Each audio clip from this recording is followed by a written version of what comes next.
వారి గలిబిలు సృష్టించి దేవుని వాక్యమును పాడు చేయడానికై, దేవుని మార్గమును పాడు చేయడానికై సాతాను వారిని ప్రేరేపించి వారు ఒక ఇంటి మీద పడి వారి మీద మచ్చరపడి దైవజనుల్ని గందరగోళం చేశారు.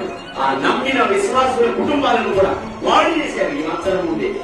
అయితే అపొస్తలుల కార్యక్రమం 17 చదివితే, అయితే యూదులు మచ్చరపడి పని పాటలు లేక పిలుపు కొందరిని దుష్టులను వెంట పెట్టుకుని గుంపు కూర్చి పట్టణమెల్లా అల్లరి చేయించు. ఏం చేస్తున్నారని వీళ్ళు అల్లరి చేయించు యాసోను ఇంటి మీద పడి వారిని జనుల సభ యొద్దకి తీసుకుని వచ్చుటకు యత్నం చేశారు. ఏం పడ్డారండి వీళ్ళు? మచ్చర పడ్డారు, అల్లరితో చేశారండి పని.